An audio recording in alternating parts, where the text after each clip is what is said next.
Hello, everybody, and welcome to another episode of And Now You Know with Betty and Julz. I'm Betty. And I'm Julz. And today we're going to be talking about knowing the difference. There's actually a post that I came across on Facebook, and I'm going to read it to you. This was written by Beatrice Green. Shout out to Beatrice. Shout out to Beatrice. This was really awesome. It got me thinking. Julz read it. It got her thinking, and we felt like it was a great topic to share with y'all.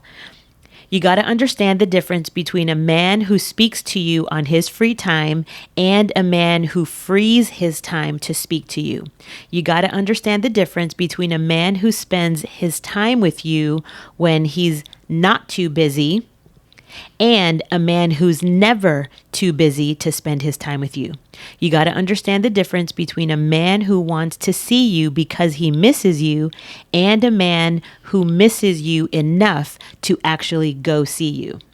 You got to understand the difference between a man who tries to make an effort and a man who makes an effort. You got to understand the difference between a man who talks to lots of girls, including you, and a man who only talks to you instead of a lot of girls. You got to understand the difference between a man who gets mad because you ask for too much and a man who gets mad because he wishes he can give you more. You got to understand the difference between a man who loves to hurt you and a man who gets hurt because he loves you. And once you understand the difference, you'll know if you're with the right guy or not. There is a big difference in being married to a man, a good man. Big I've difference. been married to both. I've been married to the guy who I don't even know how to put that into words. I've been married to the guy who I was an afterthought, and now I'm married to a man who truly always thinks about me. You're his priority. Yep, always. Yeah. Always. Yeah. And he's my priority too, just for the record. I mean, we take very good care of each other. But that is when you've done the work and you both can show up 100%. Yep. And it's not about what he can do. It's not about what I can do, but it's about what we can do as a couple and our same goals. And anyway, I'm sure you've got some things to say. I have a lot of things to say. Yeah. I think the first thing that jumps out for me is, I think we should go back and reread that. If everybody goes to their Facebook, looks for Beatrice Green, and it's Beatrice it ends with Beatriz, yeah, Green, like Julz, and then the color green, Green. I encourage everybody to go and actually go back and reread that post. I read it to myself, and then I sent it to Julz, and then I read it again to myself, and it really hits a certain kind of way. And so I really feel like everybody should read that. The reason why a couple things stand out for me. Number one, understand how a man treats you. Mm-hmm. The actions will tell you everything you need to know about him, not necessarily his words. And so I think that absolutely points to that. And then the other part that we've talked about before in many other episodes is that at the end of the day, what this is really about is it's about you, and it's about your self-love, and it's about you, the treatment that you accept, and it's based on what you believe you deserve. And so what that tells me is, when a man is willing to give you the crumbs, are you the type of person that is okay with accepting the crumbs? Because now that's not necessarily a man issue. I mean, it is, because technically, or very clearly, he's the wrong guy. But now I think that there's something for you to examine within yourself that would even give you the inclination to question yourself and whether or not you should entertain that man. Well, and again, I'm speaking from a place of experience because for decades of my life, not just from one man, not two, not three, not four, not even just in the marriages, but in relationships that didn't turn into a marriage, thank God, because I was kind of like, hey, you want to get married? Sure. And anyway, I always accepted the crumbs, and I always tried to do everything possible to make him stay. Even though he was telling me loud and clear that In a million different ways. in a million different ways. I mean, I let them use and abuse me the way that they wanted to, and that was my fault. And, there are a lot of vultures out there. I don't even know if you can say they're vultures. I mean, people are going to accept what you allow them to do. And especially when you're young and stupid and don't know what you're doing. And I just always had a dream of being married and having children. That's what I wanted to do. I wanted to be a mother. And I did get to do that. But man, did I trip around and hurt myself. I hurt my kids. I hurt my mom. I hurt my sister. There was just a big wake of destruction left. And mine, of course, as you all know, came from the big hole in my heart, shaped like my dad, that I was trying to fill with all the wrong things. And until you figure out the way, until you learn to know the difference in these guys, then you'll keep repeating this because you have to learn the lesson. Yep. And that's so true. I think for me, I have done a lot of things in my past to try to death grip something together for it to, kind of try to control it and try to make it work. And it's funny because we've had conversations with a lot of other people, and it's so interesting when you have done the work and when you are on the other side of that and you know that you deserve better and you have a level of respect and self-love for yourself, and then you have your standards that are much higher, right? When you have all of that you have done for yourself, you can see it so clearly in other people, and it makes me really sad. It makes me sad when I see women that are talking about knowing that their husbands are on dating apps, that they suspect multiple affairs, they're trying to catch them, they're trying to do whatever they can to basically throw themselves, cling on to it. And it's like, that marriage is already. I've been there. Yeah. And I've been the beggar. And I've said this before. I spent so many years of my life literally feeling like a dog a stray dog out in the middle of the night, wandering alleys, begging for the scraps. And that is not good enough. I mean, I lived my life like that, begging for, just tell me you love me, when their actions were already telling me.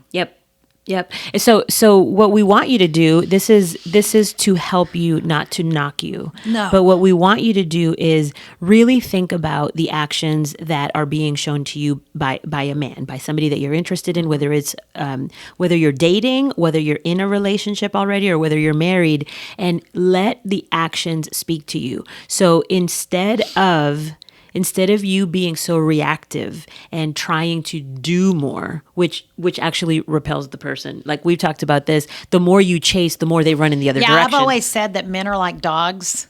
And I love men. I'm not. Yeah, this is down. not. And the reason I'm saying they're like dogs is, like if you open the door and your dog runs out and you're chasing it down the road, it keeps going. It does. You're like, come here. Yeah. And they just keep running. But if you turn around and walk away, they follow you back home. They will follow you back home. So stop chasing. Stop chasing. Just, it's like, you know what? If you want to go live that life, go do it. Yeah. So what I want you to think of is translate the action with actual language and tell yourself if somebody isn't making time for you, if you're dating somebody or in a relationship and they go days without talking to you, what they're telling you loud and clear is you're not important to me, right? That's one thing. If you're only getting text messages at midnight or 2 a.m. or on Friday nights or Saturday nights. Want to come over? What that is you're my booty call, and I don't want any other part of you except for that part of you. And, if you're in a marriage with somebody and they are happy to be gone from the family and tie up all of their free time with whatever it is, a distraction, hanging out with the guys, drinking at the bars, golfing. There is a difference between each of you having something of interest that you want to do. If you want to, do golf, or if you play bingo, or if you want to go do pickleball, like when you're in a marriage, I do think that you guys should have your own individual friends as well and go do fun things. But pay attention, because you know what the difference is. If you find that your person is always gone and always happy to add more to their schedule so that they can be away more, away from you and the kids, and they're not really making any effort to spending actual quality time with you, you don't have any date nights, you're not really communicating, they're already telling you, you're not that important.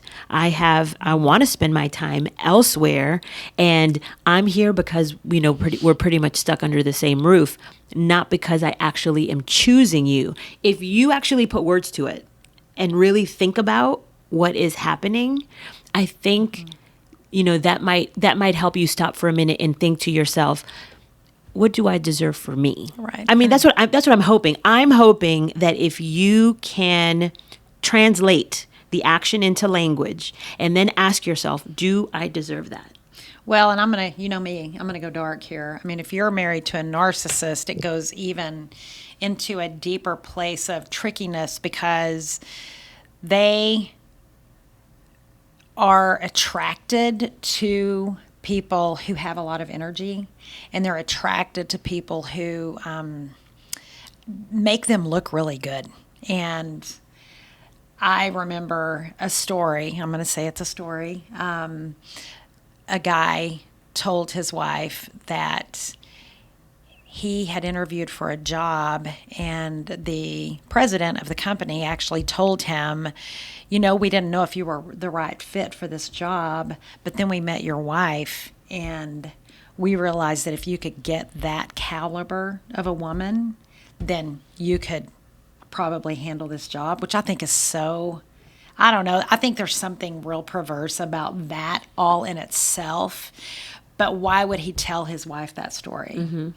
I mean, it's a lot of times these people are using a beautiful woman. I'm just going to throw men under the bus right now, because these are the stories that I know.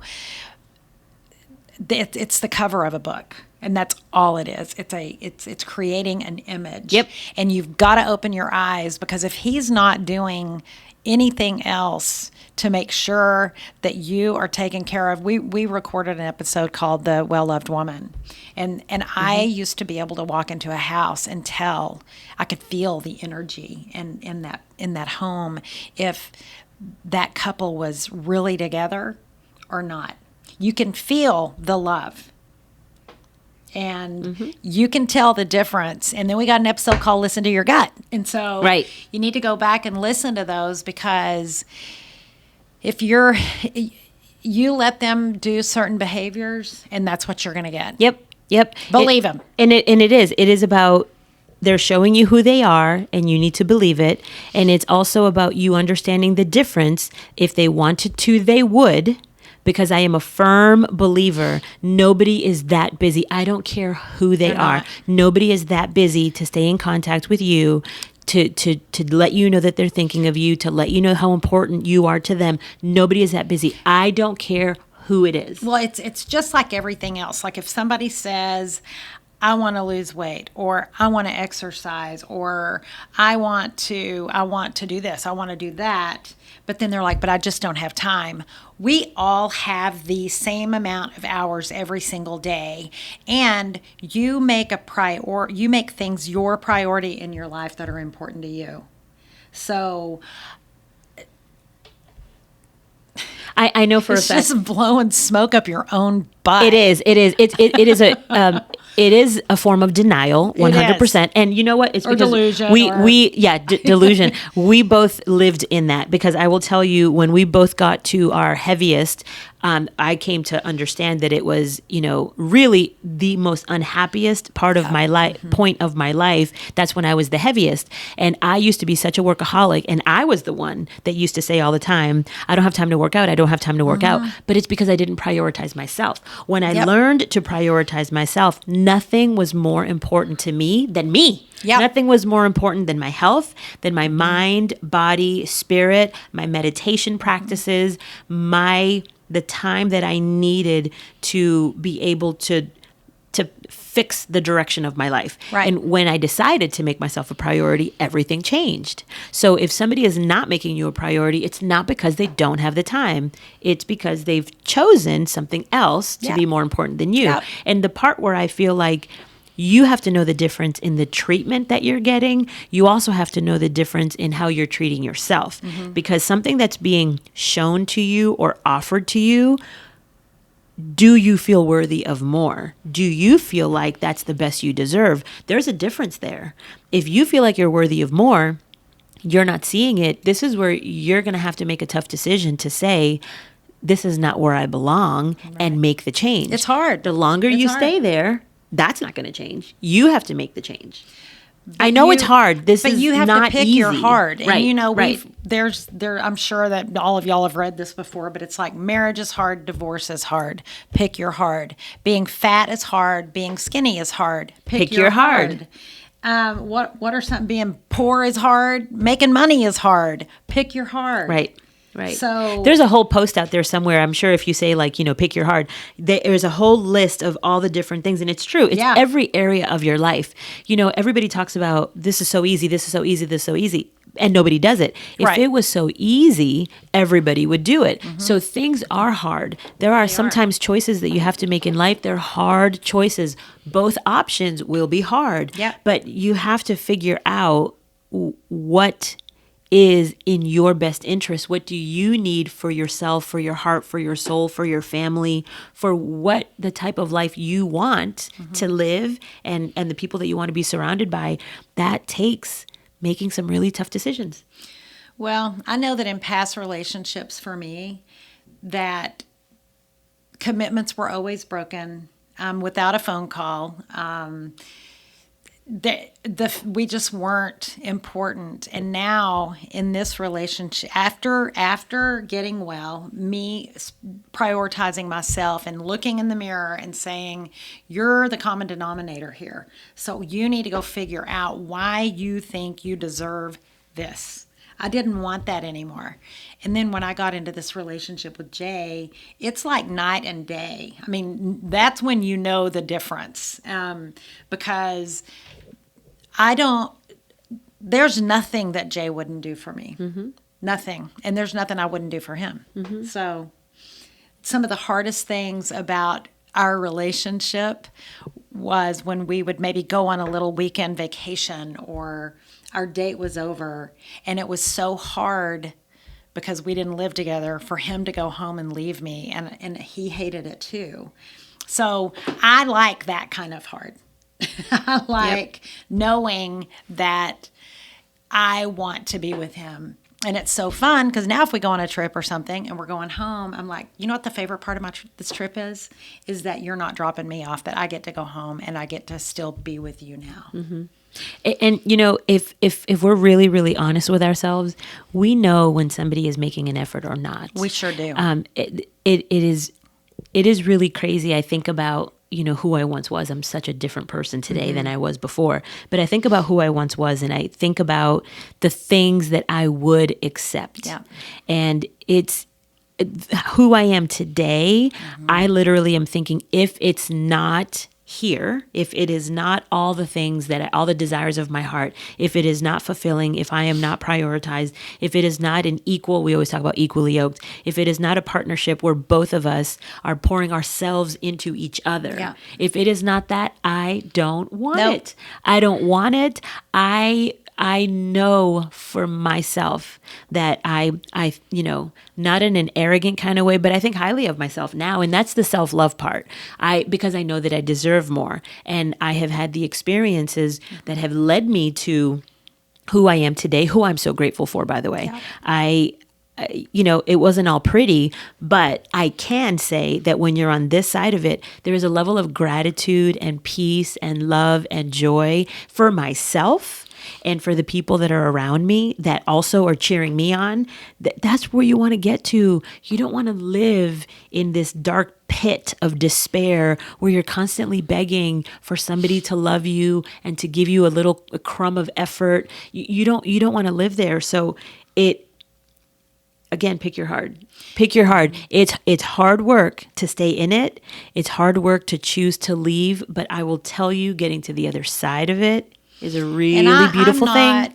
I'm not an advocate for divorce. Neither am I. Which is really the ironic part of my life, because I've been divorced 4 times and I don't necessarily believe in divorce. I think that's fun. I find humor in that. But we make mistakes.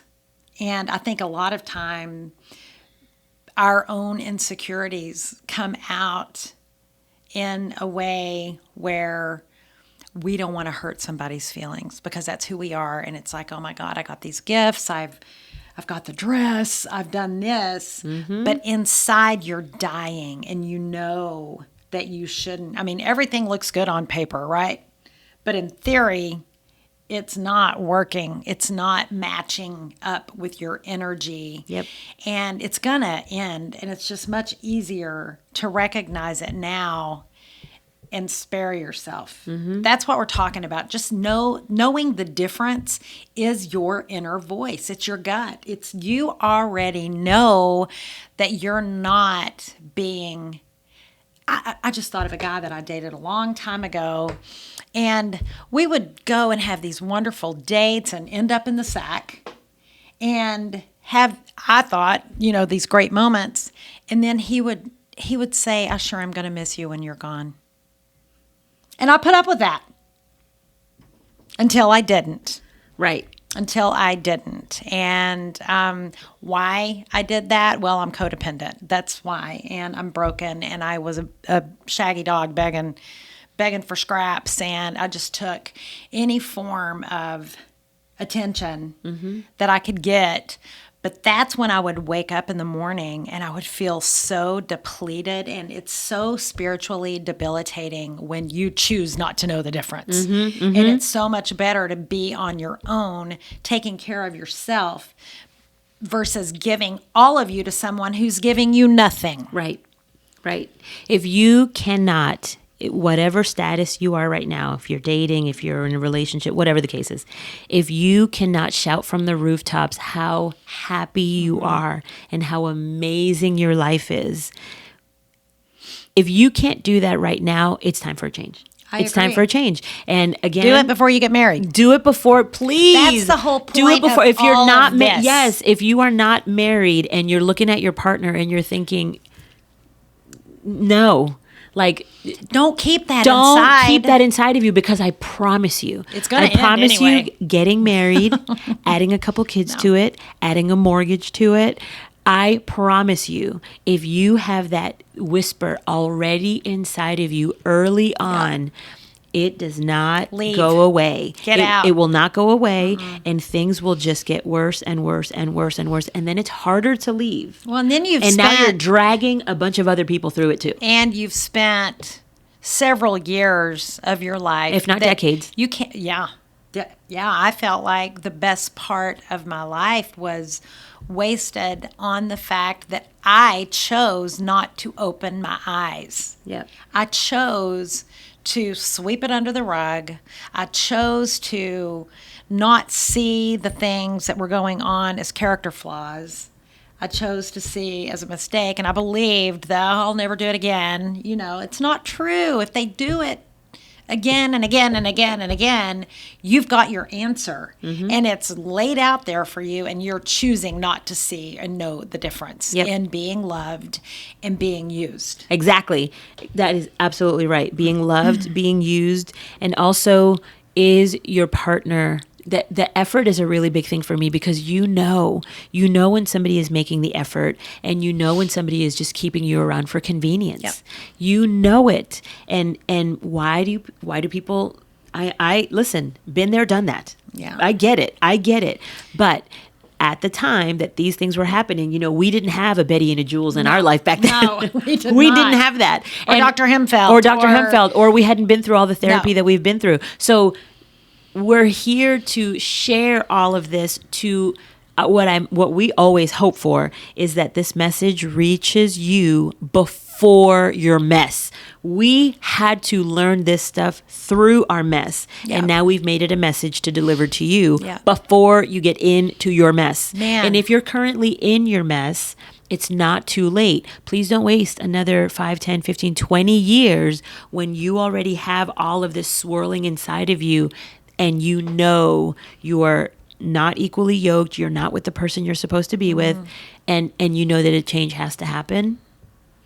I know it's hard. Honestly, I know it's hard. I've heard some stories, and I've told Betty this. I'm like, they do not qualify for my services. Yeah. I cannot. So that's why we're putting them out on these. Yep. On this Yep. YouTube podcast channel. Is I hope that some of these people hear this because there's a scripture in the Bible, and Betty always laughs. I at always laugh me. when I know what she's going to, she But doesn't even. I sometimes get tired, and my mom's voice comes up in my head, and she's like, "Cast not your pearls before swine." Yeah. And I spent decades doing that. And I had several mother-in-laws, of course. One mother-in-law told me that I was wise beyond my years, and we're not going to get into that one. But anyway, she was right, and I put up with a lot of stuff at my expense, at my children's. That's when it gets so bad. Yep. And I don't care if your kid. Well, I do care if your kids are little, even if they're adults, and you're in a bad marriage where you're not getting the love, or maybe you're being abused. Maybe you're being financially abused. There's so many emotional. There's spiritual. There's just negligence, and it doesn't just affect you if you've got your kids in there, even if they're older. I mean, Yep. I've got 3 boys, and I think that if I was being abused, that one of them would potentially go to jail, and I don't want to put my kids in that. I've come to the conclusion that there were many moments in my life that I was not a good mom because I let my kids be exposed to crap only because I chose to ignore it. And by the way, when you are in the home, suffering, feeling all of the things and that they she do. was feeling, that's not a happy home. No. And your kids are absorbing that. Yep. Like you don't want that. You don't want that for yourself. A lot of times people will say, I hear this over and over and over again, but I'm trying to keep it together for the kids. Right. Believe me, I've said that. I want to keep it together for the kids. Keep it together for the kids. But the kids aren't happy either. No. If you're not happy, they're not happy. And I was going to say, you just said something that reminded me when you were talking about your mother-in-law. Way back in the day, I was way before I was married, I was dating someone. And this is before the person I was married to. I was dating somebody. And his mother, she loved me. No, who his wouldn't? mother told me that I deserved better and that I should break up with him. And I was too young. I mean, clearly I knew what that meant, and still I stayed. Now, eventually I did break up with him, clearly, because I didn't marry him. But when somebody sees this is kind of what we're saying to you. When you see the behavior, when you see what's going on, it's easier for somebody from the outside to see is. it most often. Very clearly. Oh, my so Lord. So when somebody wants to, maybe share a little bit of wisdom and maybe, try to help you navigate in a different direction, Don't ignore it. Don't ignore it. Please let people help you.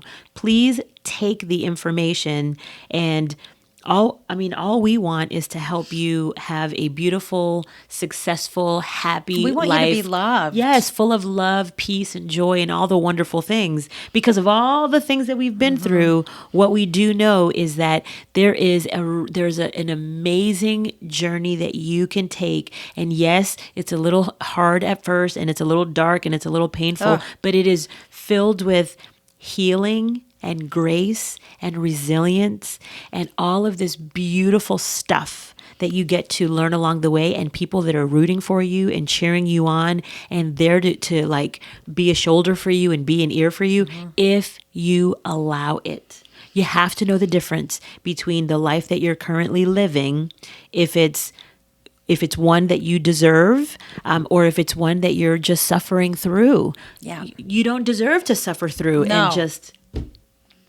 that's not God's best for anybody. It's not, and God does want us to prosper, and He does want us to be happy. And you know what? He wants us to have wealth so we can build the kingdom. If we have happiness and peace and love and joy and money and all these things, then we are better for this world. Yep. But if you've got an emotional vampire that's plugged into you that you know is not what you deserve, and you're not, you feel it, you know it. Yep. If you're down and out, you're no good to anybody. And let me not tell you, yourself, no. not your kids, not your community, not anybody at church, not anybody, nobody. We need to be supportive of each other so that we can uplift each other. And what's so fascinating about it is, because I did it, is that I knew it before I got married.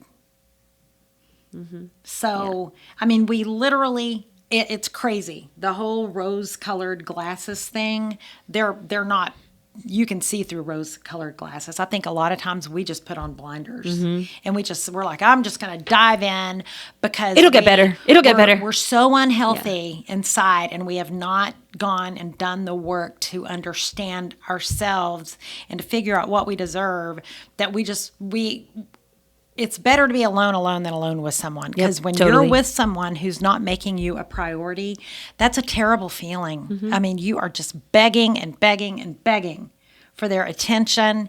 And I read something the other day, and I loved it so much.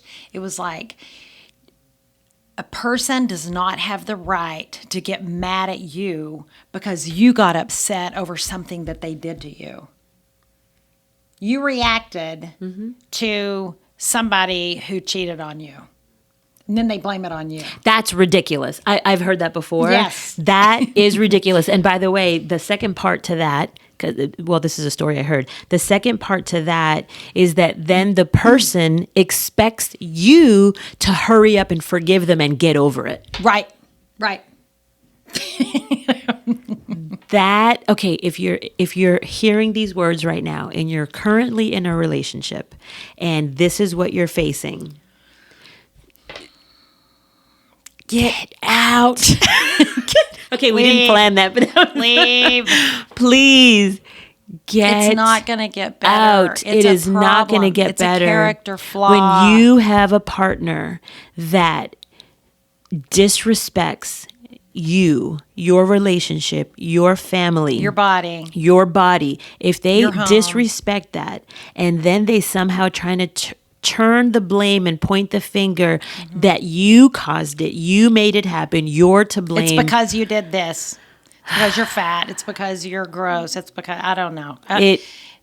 That's abuse. That will never change. It's not going to change. That will never change. But they're going to tell you. This is where you. They're going to promise you that they're going to change. They're going to. That's just classic and it's not 101. Happen. It is. I mean, period. It is. But this is where, instead of staying and wasting more years of your life, this is where you stand up tall, cut your losses, and go build yourself an amazing, beautiful life with your children where you can actually have peace and love around you, because that is not living. You're not living. No. You're not in that situation. Surviving. That is not where you're supposed to be. No. Absolutely not. Oh my God, that is and you know, we were just talking, we had an episode that just aired a couple weeks ago about cheating ain't just sex, right? Yep. And you know, I know that people have stayed after an affair. I don't recommend it. However, I also think that there is a very, very small percentage of people that actually can repent and that are, really willing to make that right. Yep. And if they're willing to, I think for the family, I am an advocate of trying to keep the family together, only if both parties are absolutely putting in all the effort to making it work. Now, if that's not the case, then just get out. Well, you can hear sorry over and over and over again. I wrote a song. It's called Sorry Ain't Good Enough. And I hope to record it one day. You will. Yeah, I will. I'm going to. But I've reached places in my life with people where I'm like, don't tell me you're sorry. Yeah. Yeah. Don't waste your breath. Yep. Don't waste my time. You've already told me you were going to change, but now you've done it like 20,000 times and there's no change. But shame on me. I stayed there and let it continue to happen. Yep. And in the meantime, I was letting my kids marinate in the toxicity of it all. And there are consequences and there is backlash and there are things to deal with, and you can get out of it and be happy, but there's still damage that has to be dealt with. Know the difference. Know the when difference. to leave. Know when to cut your losses. Know when you deserve better. Yep. Know when the sorry is not the first and it's not the last. Know when you need to stand up for yourself. Because there comes a moment, she calls it a gutful, and it came from her mom and her grandma, and I now use this phrase.